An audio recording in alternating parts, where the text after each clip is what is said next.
And here we are with our second preliminary match in this Espoir division. The wrestler in the yellow reaching in, just got thrown by the blue wrestler, who is Chris Miller from Twist and Shout Wrestling Club here in Toronto. The wrestler in the yellow uniform is Eric White from Milton, Ontario. And Frank, these are a couple of big guys here, 82 kilogram weight class. You know, I'm just astonished. They're well cut too. I mean, they're, you know, it's obvious that they're very fit.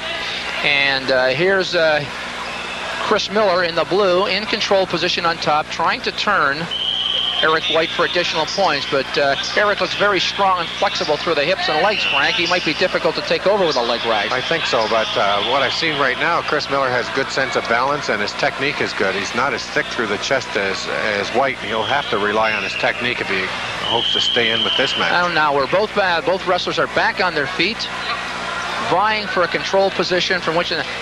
There's another good throw by Chris Miller. Same move, too. It was. Underhook to a hip toss. A good hip toss. He's got Eric White in trouble again. Just lie on the arm and stay heavy on the head. And Frank, he may have to stay there for a long time because, again, we're wrestling 1 5-minute round here. And normally if your wrestler gets in this kind of an advantageous position, you want him to sit there. That's right. And I think we only need a 1-second pin, but White bridged out of that. That's great strength. Great strength. That's better now. Eric White had his head down there for a minute because he's a little tired after coming off his back. He's got his head up now. He looks like he's ready to go. He's alert. And I think Chris is going to have a little harder time turning him this time round. Now, here's Chris trying for a gut wrench. And the referee determines that not enough action is happening, so we'll go back to the feet. Well, let's see if Chris comes back with that same move, Lou. He's underhooking with his right hand and lifting him up and then going to a throw. And we'll see if he tries to come back with the same technique.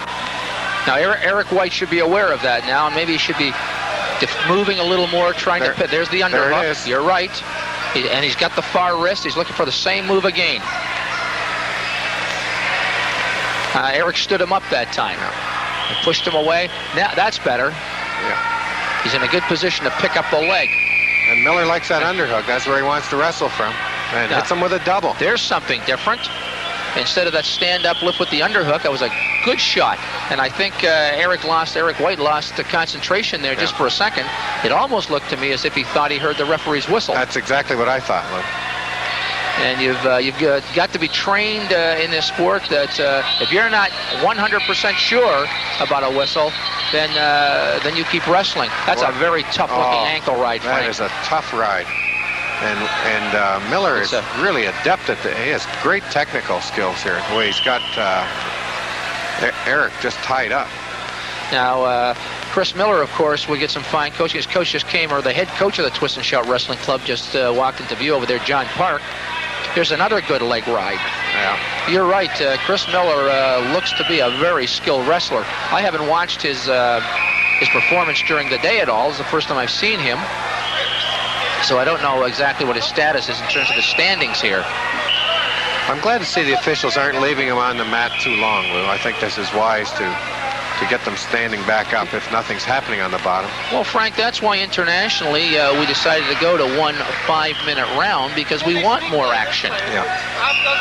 So get them on their feet, get them moving again, and if nothing happens in the bottom position, well, we put them back up, because it's really where some of the more spectacular moves take place. Now, Eric White appears to be a little more aggressive here, coming on, almost got that roll, but as you see, Chris Miller again being technically very sound, trapped the arm.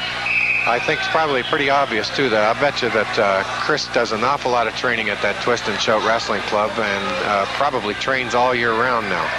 I wouldn't doubt that for a second, just looking at the kinds of moves and the technique that we've seen from him so far.